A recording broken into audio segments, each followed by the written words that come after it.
Assalamualaikum sahabat, ternyata mudah. Setelah ada kesulitan pasti ada kemudahan. Hari ini, saya akan menceritakan kisah tentang Kiai lidahnya memanjang. Kejadian di Mekah yang mengguncang jamaah umroh.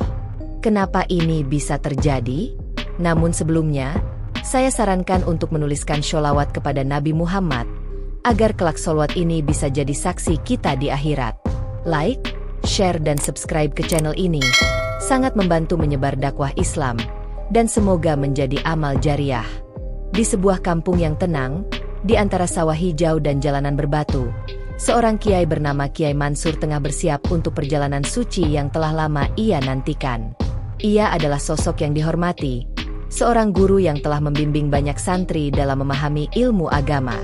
Sejak muda, Kiai Mansur telah mendedikasikan hidupnya untuk mengajar dan berdakwah. Namun, ada satu hal yang selama ini masih menjadi impiannya, yaitu beribadah di tanah suci. Setelah bertahun-tahun menabung dan bersabar, akhirnya kesempatan itu datang. Hari itu, halaman rumahnya dipenuhi oleh para santri dan warga yang ingin melepas kepergiannya. Beberapa ibu-ibu membawa rantang berisi makanan, para bapak-bapak duduk bersila di serambi, sementara anak-anak berlarian di sekitar halaman. Suasana begitu hangat, penuh doa dan harapan. "Kiai, semoga umrohnya mabrur," ujar salah satu warga sambil menyalami Kiai Mansur dengan penuh takzim. "Amin. Mohon doanya juga agar saya diberi kesehatan dan kemudahan dalam beribadah," jawab Kiai Mansur dengan senyum ramah. Di tengah kehangatan itu, seorang wanita tua berdiri ragu di depan pagar rumah. Pakaian lusuh yang ia kenakan tampak kontras dengan kebersihan dan kerapihan para tamu lainnya.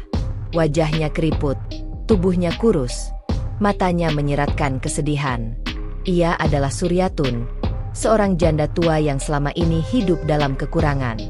Warga mengenalnya sebagai wanita yang sering meminta bantuan dari rumah ke rumah, hidup dari belas kasihan orang-orang yang masih peduli padanya. Dengan langkah pelan, Suryatun mendekati Kiai Mansur yang tengah berbincang dengan para jamaah. Kerumunan orang yang mengelilingi sang Kiai membuatnya ragu, tapi ia tetap melangkah maju. "Kiai," suaranya serak, hampir tak terdengar di antara suara orang-orang yang sibuk berbincang. Kiai Mansur menoleh sekilas, tetapi perhatiannya langsung kembali ke tamu-tamu lain. Ia sedang sibuk, pikirnya. Suryatun menarik napas dalam, lalu dengan sedikit keberanian ia berkata lagi, "Kiai, maaf mengganggu. Saya ingin berbicara sebentar." Kiai Mansur yang saat itu tengah menerima salam dari seorang tamu hanya menoleh sekilas dan mengangguk singkat. "Nanti saja, Bu. Saya masih banyak urusan." Suryatun terdiam. Seulas senyum pahit muncul di bibirnya yang kering. Ia menundukkan kepala, menggenggam ujung kerudungnya, lalu tanpa berkata apa-apa lagi, ia melangkah pergi, menyusuri jalanan kampung yang mulai sepi.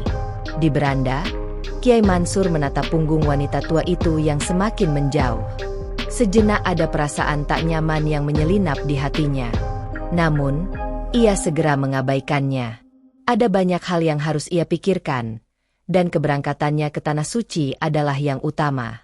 Malam itu, setelah tamu-tamu pulang, ia duduk sendirian di ruang tamu. Buku catatan kecil terbuka di hadapannya, berisi doa-doa dan persiapan keberangkatan. Namun, pikirannya tiba-tiba kembali kepada wanita tua tadi. Ia mencoba mengusirnya dari benaknya, tapi entah mengapa wajah Suryatun seolah masih ada di sana. "Ah, mungkin hanya perasaan saja," gumamnya, lalu menutup buku dan bersiap tidur. Keesokan paginya, suasana di rumahnya kembali ramai. Para santri dan warga datang untuk mengantar keberangkatan Kiai Mansur. Di ruang tamu, koper-koper sudah tertata rapi, pakaian ihram telah ia kenakan dengan sempurna. "Kiai, mari kita berangkat," ujar seorang pengurus travel yang akan mendampinginya. Kiai Mansur mengangguk, lalu berjalan keluar. Ia menatap rumah yang telah ia tinggali selama puluhan tahun. Ada perasaan haru, tapi juga kebahagiaan. Ini adalah perjalanan yang telah lama ia nantikan. Bus yang akan membawanya ke bandara sudah menunggu di depan gang. Warga berdiri di sepanjang jalan, melambaikan tangan, mengiringi kepergiannya dengan doa. Saat bus mulai bergerak, Kiai Mansur menatap keluar jendela. Wajah-wajah yang penuh harapan dan doa mengiringi kepergiannya. Namun, di sudut jalan, ia melihat sosok Suryatun berdiri sendirian. Wanita tua itu menatapnya dengan ekspresi yang sulit diartikan. Ada keheningan yang menusuk, sesaat sebelum bus berbelok dan pemandangan itu menghilang dari pandangan. Hatinya kembali merasa ganjil. Namun, ia segera mengabaikan perasaan itu dan fokus pada perjalanan panjang yang akan ia tempuh. Perjalanan ke Tanah Suci baru saja dimulai. Perjalanan panjang menuju Tanah Suci terasa begitu melelahkan. Namun di dalam hati Kiai Mansur hanya ada rasa syukur yang mendalam. Pesawat yang membawanya mendarat dengan mulus di Bandara Jeddah. Begitu keluar dari kabin, udara panas langsung menyergap wajahnya. Meski demikian, ia tetap merasa haru. Ini adalah tanah yang pernah diinjak oleh para nabi, tempat di mana jutaan umat Islam dari seluruh dunia berkumpul untuk menghadap Allah. Para jamaah berjalan beriringan melewati pemeriksaan imigrasi. Kiai Mansur yang mengenakan pakaian ihram terus melantunkan talbiyah dengan penuh khusyuk. Setiap langkah yang ia ambil terasa begitu berarti. Ia merasa dirinya begitu kecil di hadapan kebesaran Allah. Rombongan menaiki bus yang akan membawa mereka ke Mekah. Perjalanan yang memakan waktu beberapa jam itu terasa begitu istimewa bagi Kiai Mansur. Di sepanjang jalan, ia melihat padang pasir luas membentang, seakan menjadi saksi bisu perjalanan para nabi dan umat Islam dari berbagai generasi. Saat tiba di kota Mekah, keindahan Masjidil Haram menyambutnya dengan megah. Kilauan lampu di malam hari membuat suasana semakin syahdu. Air matanya menetes tanpa bisa ditahan. Ia telah berada di tempat yang selama ini hanya bisa ia bayangkan dalam doa-doanya. Setelah menyelesaikan administrasi di hotel, para jamaah langsung bersiap untuk melaksanakan umroh. Kiai Mansur berjalan bersama rombongan menuju Masjidil Haram. Saat pertama kali melihat Ka'bah dengan mata kepalanya sendiri, tubuhnya gemetar. Air matanya kembali mengalir deras. Ya Allah, terimalah ibadahku ini, ucapnya lirih. Ia mulai tawaf dengan hati penuh haru. Setiap langkah terasa begitu bermakna. Ia berusaha fokus, meresapi setiap doa yang ia panjatkan.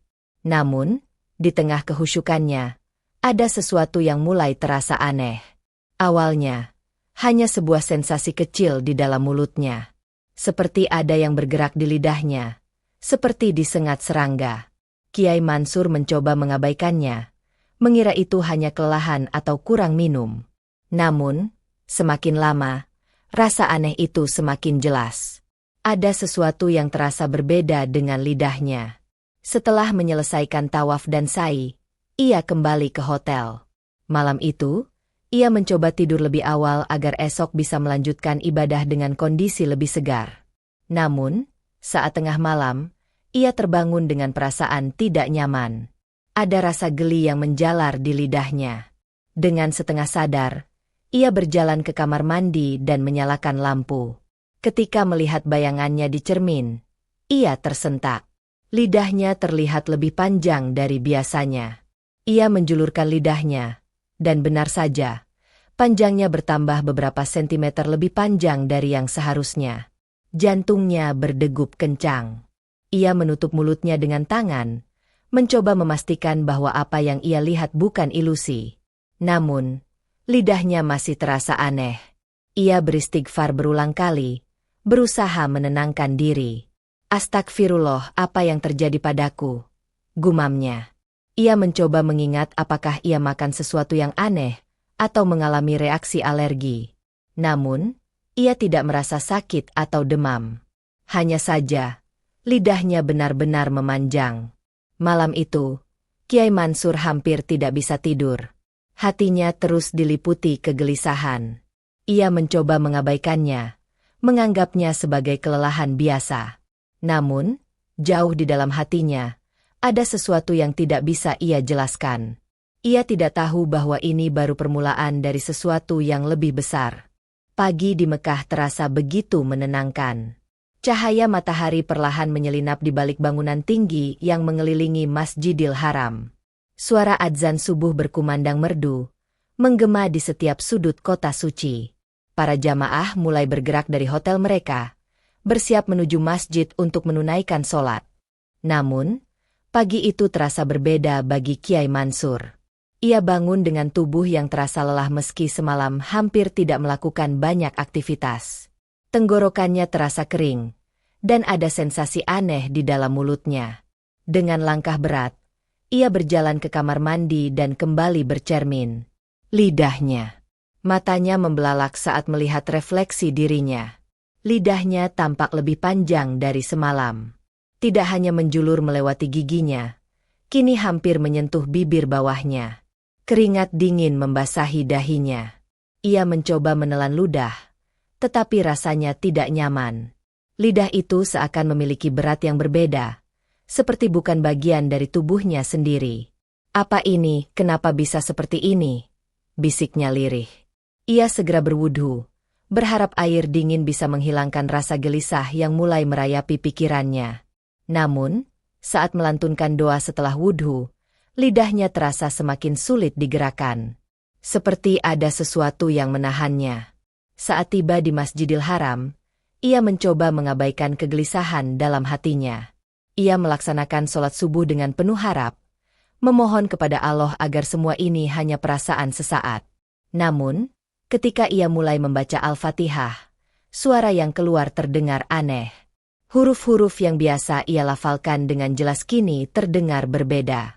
Beberapa jamaah di sekitarnya menoleh dengan heran, tetapi tidak mengatakan apa-apa. Setelah sholat, ia duduk diam di pojok masjid, menggenggam tasbihnya erat-erat. Ada sesuatu yang mengganggu pikirannya. Ia mencoba mengingat apakah ada hal yang pernah ia lakukan hingga membuatnya mendapatkan cobaan seperti ini. Dan di sanalah, di tengah ribuan orang yang melantunkan doa-doa suci, sebuah ingatan melintas di benaknya. Wajah seorang wanita tua. Suryatun. Tubuhnya terasa kaku seketika. Napasnya memburu. Ia teringat bagaimana ia mengabaikan wanita tua itu sebelum berangkat ke tanah suci. Ia teringat sorot mata penuh harap yang kemudian berubah menjadi kekecewaan ketika ia mengatakan, "Nanti saja, Bu." Apakah ini ada hubungannya dengan kejadian itu? Pikirannya berputar-putar. Namun ia segera mengusir jauh-jauh rasa takut yang mulai merayapi hatinya. Tidak. Ia tidak boleh berpikir macam-macam. Ini pasti hanya ujian kecil dalam perjalanan ibadahnya. Namun, ujian ini justru semakin nyata saat ia kembali ke hotel untuk sarapan. Di ruang makan, ia duduk bersama beberapa jamaah lain. Hidangan sederhana telah tersaji di meja. Nasi, lauk pauk, serta teh hangat yang mengepul di dalam cangkir. Ia mencoba mengambil sendok dan mulai menyuap makanan ke dalam mulutnya. Saat suapan pertama hampir masuk, tiba-tiba lidahnya menjulur dengan sendirinya. Panjangnya bertambah beberapa sentimeter lebih jauh dari yang seharusnya. Sendok di tangannya terjatuh ke atas piring, menimbulkan suara yang cukup keras. Beberapa orang menoleh ke arahnya. Kiai Mansur membelalakan mata, tangannya gemetar. Ia menutup mulutnya dengan tangan, mencoba menarik lidahnya kembali seperti biasa, tetapi lidah itu terasa seperti memiliki nyawa sendiri. Seorang ibu yang duduk di depannya mengernyitkan dahi. "Kiai, apakah Anda baik-baik saja?" tanyanya dengan nada khawatir. Kiai Mansur hanya mengangguk singkat, berusaha menutupi keanehan yang baru saja terjadi. Ia bangkit dari kursinya dengan buru-buru, meninggalkan makanan yang belum sempat ia sentuh. Ia berjalan cepat kembali ke kamarnya, mengunci pintu, dan berdiri di depan cermin dengan napas tersengal. Dengan tangan gemetar, ia kembali membuka mulutnya. Lidah itu kini semakin panjang. Darahnya berdesir. Ini bukan sekadar perasaan aneh atau sugesti. Ini nyata. Astagfirullah. Ucapnya pelan. Pikirannya mulai dipenuhi ketakutan. Apakah ini hukuman? Apakah ini balasan atas sesuatu yang pernah ia lakukan? Ia jatuh berlutut di lantai. Kedua tangannya menengadah ke langit-langit. Dengan suara yang bergetar, ia mulai berdoa dengan sungguh-sungguh. "Ya Allah, jika ini ujian dari MU, tunjukkanlah jalan keluarnya. Ampuni aku, ya Allah. Namun, tidak ada jawaban. Tidak ada petunjuk. Yang ada hanyalah perasaan takut yang semakin menyesakkan dadanya. Dan ia belum tahu bahwa ini baru awal dari cobaan besar yang akan mengubah hidupnya selamanya. Kiai Mansur duduk termenung di tepi ranjangnya. Cahaya lampu kamar hotel menyinari wajahnya yang pucat. Hatinya diliputi kegelisahan yang semakin menjadi-jadi. Ia kembali menghela napas panjang, mencoba menenangkan diri, namun bayangan kejadian di ruang makan tadi masih terus terngiang. Lidahnya yang menjulur tak terkendali bukanlah hal yang wajar. Ia bukan sekadar lelah atau kehabisan energi. Ini adalah sesuatu yang belum pernah ia alami seumur hidupnya. Ia kembali berjalan ke kamar mandi dan menyalakan lampu. Dengan tangan gemetar, ia membuka mulut perlahan di depan cermin.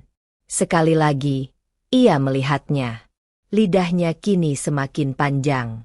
Jika semalam hanya beberapa sentimeter melewati batas giginya, kini menjulur lebih jauh, hampir menyentuh dagunya. Ia mencoba menariknya kembali, tetapi sia-sia. Ia menutup mulutnya dengan paksa, berusaha menyembunyikan keanehan ini, namun rasa aneh itu terus mengganggunya. Tiba-tiba, ia merasa dadanya sesak. Bulu kuduknya meremang.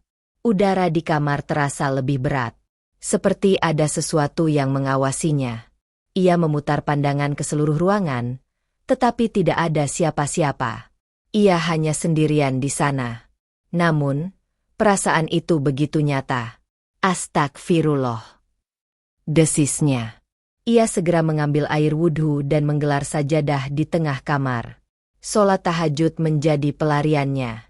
Ia mengangkat tangan, berdoa dengan penuh harap agar Allah menghilangkan kegelisahan yang menghantuinya. Setiap ayat yang ia baca terasa berat, seolah ada sesuatu yang menghalangi suaranya. Ia terus berusaha, namun lidahnya yang semakin aneh membuat bacaannya terdengar tidak jelas. Setelah sholat, ia duduk bersimpuh lama. Hatinya mulai dipenuhi pertanyaan-pertanyaan yang tak terjawab. Apakah ini pertanda? Apakah ada sesuatu yang ia lupakan? Ataukah ini adalah hukuman atas sesuatu yang pernah ia lakukan? Saat subuh menjelang, ia keluar dari kamarnya menuju Masjidil Haram. Ia mencoba bersikap seperti biasa, menyapa jamaah lain dengan senyum yang sedikit dipaksakan. Namun, di dalam hatinya, ia masih merasa ada sesuatu yang salah. Setibanya di masjid, ia kembali berwudu, lalu melaksanakan sholat subuh dengan penuh harap. Namun, saat ia mulai melafalkan surat Al-Fatihah, lidahnya terasa semakin berat. Lafaz yang keluar terdengar tidak sempurna. Ia merasa seolah ada sesuatu yang menekan lidahnya dari dalam. Beberapa jamaah yang berada di dekatnya sempat melirik heran, tetapi tak ada yang berkomentar. Ia berusaha tetap tenang dan menyelesaikan syalatnya dengan penuh kehati-hatian. Setelah selesai, ia berzikir panjang, berharap ketenangan akan menyelimuti hatinya. Namun, keanehan itu tidak berhenti di sana. Saat hendak kembali ke hotel, seorang pria parubaya yang duduk tidak jauh darinya tiba-tiba menatapnya dengan sorot mata tajam. Wajah pria itu dipenuhi kerutan, jenggotnya panjang, dan matanya seolah menembus isi pikirannya. Kiai Mansur. Suara pria itu berat dan dalam. Jantungnya berdegup kencang. Ia tak mengenal pria itu, namun namanya disebut dengan begitu pasti. Maaf, Pak, apakah kita pernah bertemu sebelumnya? Tanyanya dengan hati-hati. Pria itu tidak menjawab langsung. Ia justru tersenyum tipis, lalu berkata, "Hati-hati dengan apa yang kau tinggalkan sebelum datang ke sini. Tidak semua orang yang kau tinggalkan bisa melupakanmu begitu saja." Tubuh Kiai Mansur menegang. Kata-kata pria itu terasa menusuk hatinya, seolah membawa beban yang selama ini ia coba abaikan. "Apa maksud Anda?" tanyanya. Suaranya sedikit bergetar. Pria itu hanya menghela napas, lalu bangkit berdiri. Allah selalu memberi peringatan dengan caranya sendiri. Jangan biarkan dirimu buta terhadapnya. Lalu, tanpa berkata apa-apa lagi, pria itu melangkah pergi, meninggalkan Kiai Mansur yang masih terpaku di tempat. Kata-kata pria itu terus terngiang di kepalanya. Sesuatu yang ia tinggalkan sebelum datang ke tanah suci? Hatinya semakin gelisah. Ia mencoba mengingat kembali peristiwa sebelum keberangkatannya. Dan tiba-tiba, bayangan seorang wanita tua muncul dalam pikirannya. Suryatun. Wajahnya yang penuh harap. Suaranya yang lirih. Nanti saja, Bu. Saya masih banyak urusan. Tubuhnya terasa dingin. Apakah ini semua ada hubungannya dengan wanita itu? Ia tidak tahu. Namun, satu hal yang pasti, semakin ia mencoba mengabaikan perasaan ini, semakin kuat sesuatu menariknya kembali ke masa lalu. Dan lidahnya terus memanjang. Malam itu, Kiai Mansur terbaring gelisah di atas ranjangnya. Meskipun tubuhnya lelah, pikirannya terus dipenuhi kecemasan yang tak berkesudahan. Ia mencoba memejamkan mata, tetapi bayangan wajah Suryatun terus muncul dalam benaknya. Setiap kali ia mencoba mengalihkan pikiran, suara lirih wanita tua itu kembali menggema di telinganya. Nanti saja, Bu. Saya masih banyak urusan. Kalimat itu kini terdengar begitu berbeda. Ada sesuatu yang mengganggu, seolah kata-kata itu bukan hanya sekadar jawaban, melainkan sebuah keputusan yang membawa konsekuensi besar. Di tengah tidurnya yang tidak nyenyak, ia tiba-tiba merasa tubuhnya menjadi ringan. Udara di sekitar berubah dingin.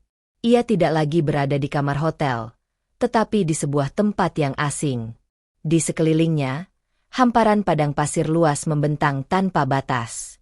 Angin berhembus pelan, membawa suara bisikan yang samar-samar. Ia menoleh ke kiri dan kanan, mencoba mencari tahu di mana ia berada. Kemudian, ia melihatnya. Seorang wanita tua berdiri tak jauh darinya, mengenakan kain lusuh yang tertiup angin. Matanya redup, wajahnya penuh guratan kesedihan. Namun, yang paling mengerikan adalah mulutnya yang terbuka, memperlihatkan lidah yang begitu panjang, menjulur hingga menyentuh tanah. Kiai Mansur tersentak. Tubuhnya menegang. Ia ingin melangkah mundur, tetapi kakinya terasa berat. Wanita itu mengangkat wajahnya perlahan. Sorot matanya tajam, menusuk hingga ke dalam hati. Kiai, kenapa kau tinggalkan aku? Suaranya bergetar, seperti ditelan deru angin padang pasir. Tubuh Kiai Mansur membeku. Suara itu milik Suryatun. Suryatun? Suaranya hampir tak terdengar.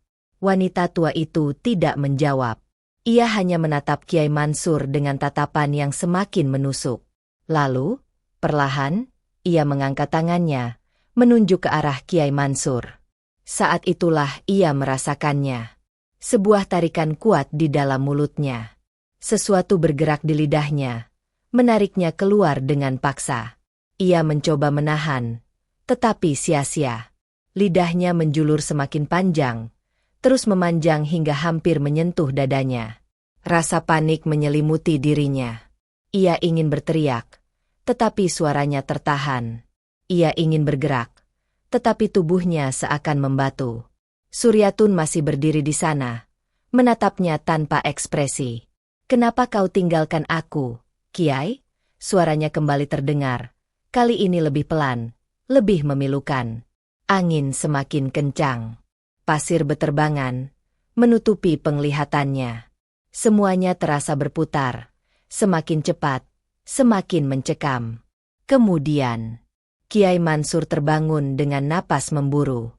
Tubuhnya basah oleh keringat dingin. Dadanya naik turun cepat. Jantungnya berdetak tak beraturan. Ia langsung meraba wajahnya, memastikan bahwa ia masih berada di dunia nyata. Namun, ketakutannya belum usai.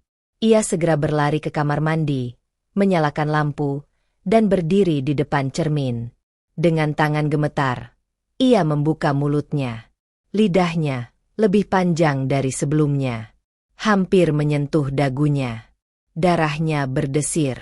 Ini bukan mimpi. Ini nyata.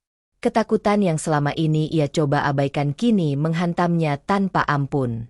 Ia menatap bayangannya di cermin dengan mata yang membelalak. Apa yang sebenarnya terjadi padanya? Namun, di dalam hatinya, Ia mulai menyadari sesuatu. Mimpi itu bukan sekadar bunga tidur. Ia adalah peringatan. Dan ia tahu, semakin lama ia mengabaikannya, semakin besar bayangan masa lalunya akan menghantuinya. Kiai Mansur terduduk lemas di lantai kamar mandi. Dadanya masih naik turun. Pikirannya kacau. Kilatan mimpi tadi terus menghantui pikirannya. Seolah-olah bukan sekadar bunga tidur, melainkan sebuah pesan yang nyata. Ia menatap bayangannya di cermin, melihat lidahnya yang kini semakin panjang. Ketika ia mencoba menariknya dengan tangannya sendiri, lidah itu tetap menjulur, seakan memiliki kehidupan sendiri. Setiap kali ia membuka mulut, lidah itu tampak semakin menjulur, mengancam untuk keluar dari kendalinya. Ia menelan ludah, tetapi lidah itu terlalu besar untuk kembali ke posisi semula. Astagfirullah, astagfirullah. Kiai Mansur berulang kali beristighfar. Tangannya mulai gemetar. Ia mencoba berpikir jernih. Ini bukan mimpi lagi. Ini kenyataan. Dan ia tahu, ada sesuatu yang membuat semua ini terjadi. Bayangan Suryatun kembali memenuhi pikirannya. Suara lirih wanita tua itu, tatapan matanya yang penuh harap sebelum ia menolaknya. Apakah ini semua adalah akibat dari kejadian itu? Kiai Mansur menggigit bibirnya, mencoba mengusir ketakutan yang semakin mencengkeramnya. Ia mengambil air wudhu dengan tangan gemetar, lalu melangkah ke atas sajadahnya. Sholat tahajud kembali menjadi pelariannya. Namun, saat ia mulai melantunkan ayat-ayat suci, lidahnya terasa semakin berat. Surat Al-Fatihah yang biasa ia lafalkan dengan lancar kini terdengar kacau. Beberapa huruf bahkan tak bisa ia ucapkan dengan jelas. Tubuhnya kembali diliputi keringat dingin. Ia merasa seperti kehilangan kemampuan berbicara dengan benar. Tangannya mengepal di atas lututnya. Ia tak bisa berdiam diri. Ia harus melakukan sesuatu. Pagi menjelang. Langit Mekah masih gelap ketika Kiai Mansur memutuskan untuk pergi ke Masjidil Haram lebih awal.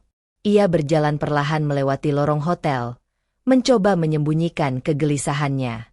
Ia berharap, berada di tempat suci akan memberinya jawaban. Ketika ia tiba di masjid, udara subuh yang sejuk sedikit menenangkan hatinya. Ia duduk di salah satu sudut, mengambil mushaf dan mencoba membaca Al-Quran. Namun, lagi-lagi, lidahnya terasa begitu berat. Suara yang keluar dari mulutnya semakin tak jelas. Beberapa jamaah di sekitarnya mulai melirik ke arahnya dengan tatapan bingung. Seorang pria yang duduk tak jauh darinya bahkan tampak memperhatikan dengan cermat. Kiai Mansur mencoba berpura-pura tidak menyadari tatapan itu. Namun, saat ia hendak menutup mushaf, pria itu tiba-tiba berbicara. Kiai Mansur. Jantungnya berdegup kencang. Itu suara yang sama dengan pria yang ia temui kemarin setelah sholat subuh. Ia menoleh. Pria berjanggut putih itu kembali duduk di dekatnya. Sorot matanya tajam, seolah mengetahui sesuatu yang tak ia mengerti. Kau masih belum mengerti, bukan? Kata pria itu perlahan. Kiai Mansur tidak langsung menjawab. Tenggorokannya terasa kering. Apa maksud Anda? Suaranya terdengar serak, hampir tidak terdengar.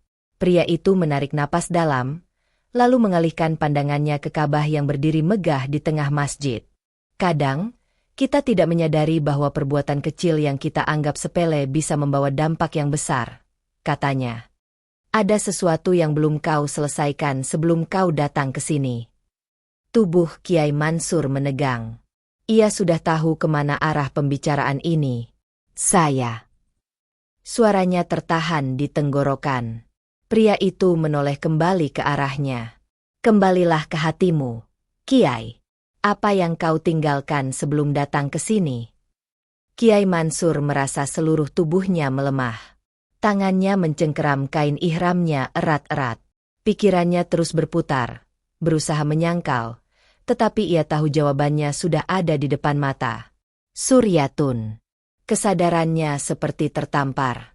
Ia menundukkan kepalanya. Matanya memanas. Ada sesuatu yang selama ini ia abaikan, sesuatu yang ia pikir tidak penting. Namun, di hadapan Allah, Tidak ada yang bisa disembunyikan. Perlahan, ia menarik napas panjang dan mengangkat wajahnya. Saya telah meninggalkan seseorang, ucapnya pelan. Seorang wanita tua yang datang kepada saya sebelum keberangkatan. Saya menolaknya. Pria itu tersenyum tipis, seolah telah menunggu pengakuan itu. Kau tahu apa yang harus kau lakukan sekarang, katanya sebelum bangkit dan berjalan pergi, meninggalkan Kiai Mansur yang masih terpaku di tempat. Hatinya terasa semakin berat. Ia tidak bisa lagi mengabaikan semuanya. Ia harus mencari jalan untuk memperbaiki kesalahannya. Namun, pertanyaannya sekarang adalah bagaimana? Dan apakah masih ada waktu? Kiai Mansur berjalan perlahan meninggalkan Masjidil Haram. Langkahnya terasa berat, seolah ada beban tak kasat mata yang menekan setiap gerakannya. Pikirannya dipenuhi kebingungan dan ketakutan yang terus menghantui. Perkataannya kepada pria tua tadi terus terngiang di kepalanya. Saya telah meninggalkan seseorang. Hatinya semakin sesak. Ada rasa bersalah yang selama ini ia abaikan. Suryatun. Wanita tua itu datang kepadanya dengan harapan, tetapi ia mengabaikannya tanpa berpikir panjang. Dan kini, di tanah suci ini, perbuatannya kembali menghantuinya dalam bentuk ujian yang tidak pernah ia duga. Setibanya di hotel, Kiai Mansur langsung masuk ke kamarnya dan mengunci pintu. Ia berdiri di depan cermin, menatap wajahnya sendiri yang tampak semakin letih.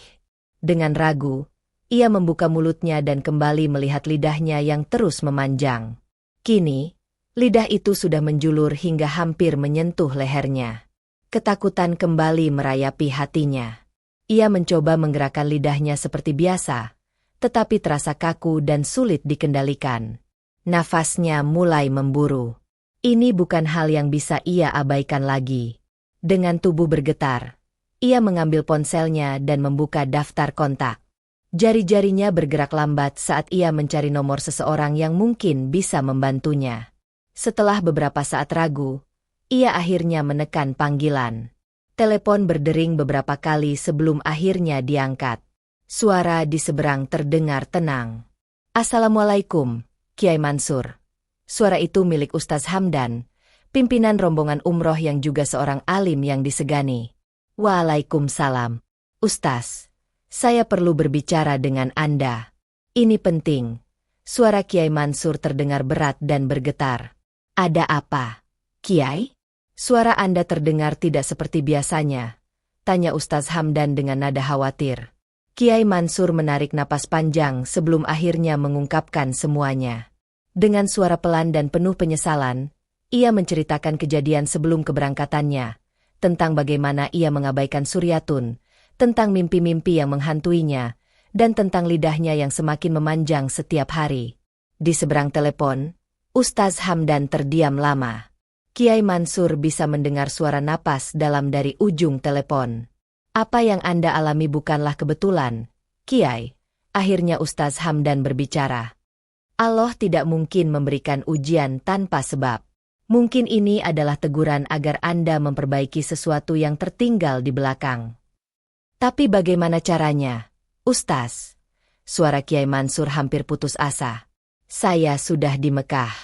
Saya tidak bisa kembali begitu saja. Saya tidak tahu harus berbuat apa. Taubat adalah awal dari segalanya, jawab Ustaz Hamdan dengan lembut. Memohon ampun kepada Allah dengan sungguh-sungguh. Dan jika masih ada kesempatan untuk meminta maaf kepada orang yang pernah kita zalimi, lakukanlah. Kiai Mansur menundukkan kepalanya. Air matanya mulai menetes tanpa ia sadari. Apa yang harus saya lakukan sekarang? Tanyanya dengan suara bergetar. Mulailah dengan sholat taubat. Mohon ampun kepada Allah dengan sepenuh hati. Dan setelah itu, jika memungkinkan, hubungi seseorang di kampung untuk mencari tahu tentang keadaan Suryatun. Jika beliau masih hidup, temukan cara untuk meminta maaf. Kiai Mansur mengangguk pelan meskipun ia tahu Ustaz Hamdan tidak bisa melihatnya. Terima kasih, Ustaz. Saya akan melakukan apa yang Anda sarankan. Semoga Allah memudahkan jalan Anda, Kiai. Saya akan mendoakan Anda. Setelah telepon berakhir, Kiai Mansur merasa sedikit lebih tenang. Ia segera mengambil air wudhu dan menggelar sajadahnya. Dengan penuh penyesalan, ia bersujud lebih lama dari biasanya, menangis dalam diam, memohon ampun kepada Allah. Ya Allah, aku telah berlaku zalim. Aku telah mengabaikan seseorang yang membutuhkan pertolonganku. Aku tidak sadar bahwa perbuatanku bisa berdampak sebesar ini. Ampuni aku, ya Allah. Air matanya mengalir deras. Setiap kata yang ia ucapkan terasa berat, penuh penyesalan yang mendalam. Ia tidak lagi peduli pada lidahnya yang terus memanjang.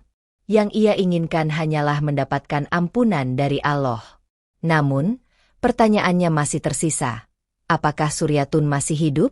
Dan jika iya, bagaimana ia bisa meminta maaf kepadanya dari ribuan kilometer jauhnya? Ia tahu, langkah berikutnya adalah menemukan jawabannya. Setelah menunaikan sholat taubat, Kiai Mansur duduk diam di atas sajadahnya. Tubuhnya masih gemetar, hatinya terasa lebih ringan, namun kecemasan belum sepenuhnya hilang. Ia harus menemukan cara untuk meminta maaf kepada Suryatun. Ia harus memastikan bahwa wanita tua itu masih hidup dan membereskan apa yang telah ia abaikan sebelum berangkat ke Tanah Suci. Dengan tangan bergetar, ia mengambil ponselnya kembali dan mulai mencari kontak santri kepercayaannya di kampung. Setelah beberapa saat, ia menemukan nama yang ia cari, Imam, salah satu santri yang sering membantunya mengurus pesantren. Tanpa ragu, ia menekan tombol panggil. Telepon berdering beberapa kali sebelum akhirnya tersambung. Assalamualaikum, Kiai. Suara Imam terdengar di seberang, terdengar penuh hormat seperti biasa. Waalaikumsalam, Imam. Suara Kiai Mansur sedikit bergetar. Ada hal penting yang ingin saya tanyakan kepadamu. Tentu, Kiai. Ada apa? Kiai Mansur menelan ludah, mencoba menyusun kata-kata dengan hati-hati. Apakah kau mengenal seorang wanita tua bernama Suryatun di kampung kita? Di seberang, Imam terdiam sesaat sebelum menjawab. Iya, Kiai. Saya mengenalnya. Suryatun adalah wanita tua yang sering meminta bantuan dari rumah ke rumah. Beliau hidup sebatang kara sejak suaminya meninggal beberapa tahun lalu. Hati Kiai Mansur semakin mencelos. Ia sudah menduga, tetapi mendengarnya langsung tetap membuat dadanya terasa semakin berat. Saya ingin kau mencarinya untukku, Imam. Aku harus berbicara dengannya, ucapnya dengan suara penuh kegelisahan. Saat ini, Kiai? Tanya Imam, terdengar sedikit bingung. Iya, sekarang juga. Tolong cari tahu di mana dia berada. Aku akan menunggu kabar darimu. Baik, Kiai. Saya akan mencarinya dan mengabari Anda segera. Setelah telepon berakhir, Kiai Mansur kembali duduk dengan tangan terlipat di pangkuannya. Matanya menatap kosong ke arah dinding kamar. Ia merasa semakin tidak tenang. Waktu terasa berjalan begitu lambat. Selama menunggu, pikirannya terus mengulang kejadian sebelum keberangkatannya. Bagaimana ia mengabaikan permintaan Suryatun. Bagaimana ia terlalu sibuk menerima tamu, hingga tidak memberikan sedikit pun waktunya untuk mendengarkan wanita itu. Nanti saja, Bu. Saya masih banyak urusan. Kini, ia sadar bahwa kata-kata itu lebih menyakitkan daripada yang ia kira. Setengah jam berlalu. Ponselnya bergetar. Tanda panggilan masuk. Dengan cepat, ia meraihnya dan melihat nama Imam di layar. Assalamualaikum, Imam. Suaranya hampir berbisik. Waalaikumsalam, Kiai. Suara Imam terdengar sedikit ragu. Saya sudah menemukan Suryatun. Jantung Kiai Mansur berdegup kencang. Bagaimana keadaannya? Tanyanya dengan cemas. Ada jeda beberapa detik sebelum Imam menjawab. Beliau masih hidup, Kiai. Tapi... Tenggorokan Kiai Mansur mengering. Tapi apa, Imam? Desaknya. Beliau sakit. Suara Imam terdengar lebih pelan. Tetangga-tetangga bilang beliau sering mengeluh tentang tubuhnya yang semakin lemah. Sudah beberapa hari ini beliau jarang keluar rumah. Hati Kiai Mansur semakin mencelos. Dadanya terasa sesak. Di mana dia sekarang? Di rumahnya. Kiai. Rumah kecil di ujung kampung, tempat beliau tinggal sendirian. Kiai Mansur terdiam sejenak. Ada sesuatu di dalam dirinya yang mendesaknya untuk segera bertindak. Imam, tolong sampaikan kepadanya bahwa aku ingin berbicara dengannya. Bisakah kau membantuku melakukan panggilan video dengannya? Imam terdengar terkejut. Panggilan video? Kiai? Iya, Imam. Aku harus meminta maaf kepadanya sekarang juga. Aku tak bisa menunggu lebih lama lagi, ucapnya dengan penuh tekad. Baik, Kiai. Saya akan mencoba membujuknya, jawab Imam. Kiai Mansur mengangguk meski Imam tak bisa melihatnya. Saya akan menunggu. Setelah panggilan berakhir, ia merasakan perasaan yang bercampur aduk. Ia merasa takut, tetapi juga berharap. Apakah Suryatun akan mau memaafkannya? Ataukah semuanya sudah terlambat? Ia hanya bisa menunggu, sementara di dalam hatinya, doa terus mengalir tanpa henti. Kiai Mansur duduk gelisah di atas sajadahnya, menunggu panggilan dari Imam. Jantungnya berdegup kencang, tangannya tak bisa berhenti bergetar. Ia tahu ini adalah satu-satunya kesempatan untuk menebus kesalahannya. Lidahnya masih terasa berat dan semakin sulit dikendalikan. Setiap kali ia mencoba berbicara, suaranya terdengar aneh, seperti ada sesuatu yang menghalangi. Ponselnya akhirnya bergetar. Nama Imam muncul di layar. Dengan cepat, ia mengangkatnya. Assalamualaikum, Kiai. Suara Imam terdengar pelan. Waalaikumsalam, jawab Kiai Mansur. Suaranya bergetar. Bagaimana, Imam? Saya sudah di rumah Suryatun, Kiai, jawab Imam. Beliau terlihat lemah, tetapi saya berhasil membujuknya untuk berbicara dengan Anda. Saya akan menyalakan panggilan videonya sekarang. Kiai Mansur menelan ludah. Ia merasa dadanya sesak. Ia tahu ini akan sulit, tetapi ia harus melakukannya. Layar ponselnya bergetar sesaat sebelum akhirnya wajah seorang wanita tua muncul di sana. Suryatun. Wajahnya terlihat jauh lebih tua daripada yang ia ingat. Matanya cekung, kulitnya semakin keriput, dan tubuhnya tampak lemah. Namun, yang paling menyakitkan adalah tatapan matanya. Tatapan itu penuh luka.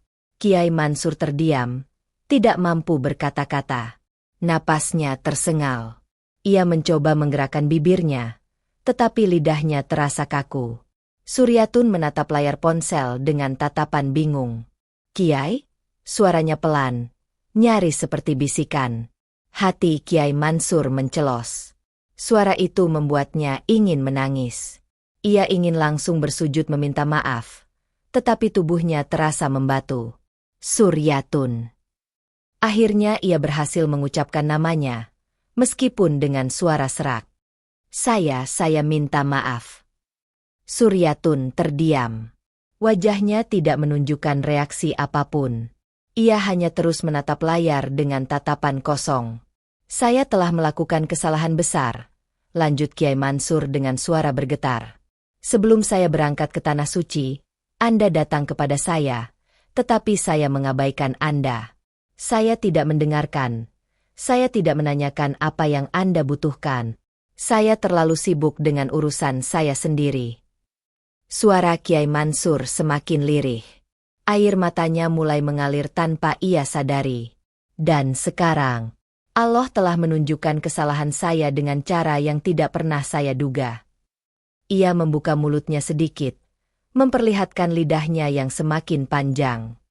Saya tidak tahu harus bagaimana. Saya hanya ingin meminta maaf. Imam yang memegang ponsel terlihat terdiam, menahan haru. Suryatun masih belum berbicara. Matanya perlahan berkaca-kaca. Kiai. Suaranya terdengar lirih. Kenapa baru sekarang?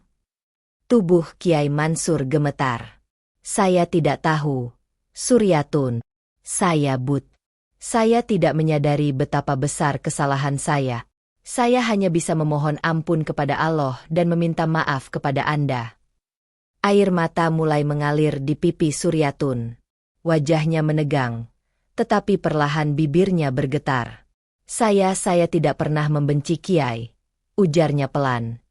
Saya hanya merasa tidak berharga ketika Kiai mengabaikan saya. Saya hanya ingin berbicara, hanya ingin meminta bantuan, tetapi saya merasa seperti tidak berarti apa-apa. Kiai Mansur menundukkan kepalanya. Hatinya terasa hancur. Suryatun. Suaranya hampir tidak terdengar. Tolong maafkan saya. Suryatun menarik napas panjang, lalu menutup matanya sejenak. Air matanya terus mengalir. Kemudian, sesuatu yang tidak terduga terjadi. Ia tersenyum. Senyuman itu penuh keikhlasan, penuh penerimaan. Saya sudah memaafkan Kiai sejak lama. Ucapnya lembut. Hati Kiai Mansur terasa seolah runtuh sekaligus terangkat. Ia tak bisa menahan tangisnya lagi. Tubuhnya bergetar hebat. Tapi tolong, Kiai. Lanjut Suryatun. Suaranya hampir berbisik. Jangan abaikan orang-orang yang datang kepadamu. Kadang mereka tidak meminta uang atau harta. Kadang mereka hanya ingin didengar. Kiai Mansur menutup wajahnya dengan kedua tangannya. Menangis terisak. Tiba-tiba, sesuatu terasa aneh di dalam mulutnya. Ia menegakkan tubuhnya, menyeka air matanya, lalu perlahan membuka mulutnya di depan cermin kamar hotel. Lidah yang sebelumnya menjulur panjang, perlahan mulai menyusut. Ia mengusap wajahnya dengan kedua tangan. Matanya masih berlinang air mata, tetapi hatinya terasa jauh lebih ringan. Allah telah menunjukkan jalan kepadanya. Ia menatap layar ponselnya sekali lagi, melihat wajah Suryatun yang kini tampak lebih tenang. Terima kasih, Suryatun. Semoga Allah membalas kebaikanmu. Suryatun tersenyum. Semoga Kiai selalu diberikan keberkahan dalam hidup. Dan panggilan itu berakhir, meninggalkan Kiai Mansur yang masih terduduk dengan perasaan yang tak bisa dijelaskan. Untuk pertama kalinya sejak ia tiba di Mekah, ia merasa benar-benar tenang. Namun, perjalanan taubatnya belum selesai. Masih ada satu hal terakhir yang harus ia lakukan. Matahari bersinar terik di atas langit Arafah. Udara panas terasa membakar kulit, tetapi jutaan jamaah tetap melanjutkan perjalanan mereka menuju Mina untuk melaksanakan lempar jumrah. Kiai Mansur berjalan di antara kerumunan jamaah. Tubuhnya masih terasa lemas setelah panggilan emosional dengan Suryatun. Namun, di dalam hatinya, ia merasakan sesuatu yang belum pernah ia rasakan sejak tiba di Tanah Suci, kedamaian. Ia menyentuh bibirnya perlahan. Lidahnya memang sudah mulai kembali normal, tetapi belum sepenuhnya seperti semula. Seakan masih ada ujian terakhir yang harus ia lewati sebelum semuanya benar-benar berakhir.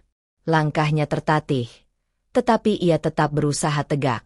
Di tangannya, ia menggenggam batu-batu kecil yang telah ia kumpulkan sejak malam sebelumnya. Batu-batu itu terasa dingin di telapak tangannya, seolah menyimpan beban berat dari kesalahan dan dosa yang selama ini ia pikul.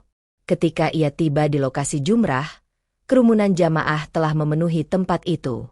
Suara takbir berkumandang dari segala arah, menggema di antara lembah-lembah berbatu. Allahu Akbar. Allahu Akbar. Setiap orang melempar jumrah dengan penuh keyakinan, berharap dosa-dosa mereka dilebur bersama lemparan batu itu. Kiai Mansur berdiri diam sejenak, memandang tiang jumrah di depannya. Ia menarik napas panjang. Dalam hati, ia tahu bahwa ini bukan sekadar ritual fisik. Ini adalah simbol perlawanan terhadap segala godaan dan kesalahan di masa lalu. Dengan tangan bergetar, ia mengangkat batu pertama. Allahu Akbar, ucapnya pelan, sebelum melemparkannya ke arah jumrah. Seketika itu juga, ia merasakan sesuatu yang aneh di tubuhnya. Darahnya berdesir. Ia menggenggam batu kedua, lalu kembali melemparkannya. Allahu Akbar. Tiba-tiba, rasa panas menjalar di lidahnya. Ia merasakan sensasi terbakar yang luar biasa, seolah ada api yang menggerogoti mulutnya dari dalam. Tangannya mencengkeram ihramnya erat-erat. Tubuhnya mulai bergetar. Namun, ia tidak berhenti.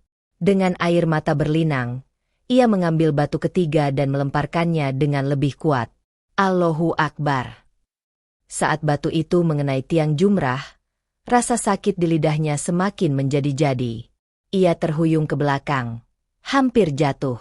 Beberapa jamaah di sekitarnya menoleh dengan khawatir, tetapi ia mengangkat tangannya, memberi isyarat bahwa ia baik-baik saja. Tidak, ia belum selesai. Ia harus menyelesaikan ini. Dengan sisa tenaga, ia melempar batu keempat, kelima, keenam. Setiap lemparan membawa beban yang berbeda. Setiap lemparan membawa penyesalan yang telah ia lalui. Hingga akhirnya, ia menggenggam batu terakhir. Ia menatapnya dalam-dalam. Batu kecil itu terasa lebih berat dari yang lain, seolah memikul semua dosanya. Allahu Akbar. Batu terakhir melayang di udara dan menghantam jumrah dengan keras. Dan saat itu juga, tubuhnya terasa ringan. Sakit di lidahnya tiba-tiba menghilang. Ia menelan ludahnya perlahan, merasakan sesuatu yang berbeda. Dengan tangan bergetar, ia menyentuh mulutnya, membuka bibirnya sedikit. Lidahnya telah kembali seperti semula. Air matanya jatuh tanpa ia sadari. Allahu Akbar, bisiknya pelan. Ia bersujud di tempat, tak peduli dengan panasnya tanah yang membakar lututnya. Air mata syukur mengalir deras di wajahnya. Allah telah menerima taubatnya. Allah telah mengembalikannya. Beberapa jamaah yang melihatnya ikut menundukkan kepala, terharu tanpa mengetahui apa yang sebenarnya terjadi. Ia tidak bisa berkata apa-apa. Hanya rasa syukur yang meluap-luap dalam hatinya. Ia telah belajar satu hal yang tidak akan pernah ia lupakan. Kesombongan sekecil apapun bisa membawa kita kepada kehancuran. Dan sebuah keikhlasan untuk meminta maaf, walau terasa berat, bisa mengembalikan segalanya. Perjalanan umrohnya telah selesai. Tetapi perjalanan hidupnya baru saja dimulai kembali.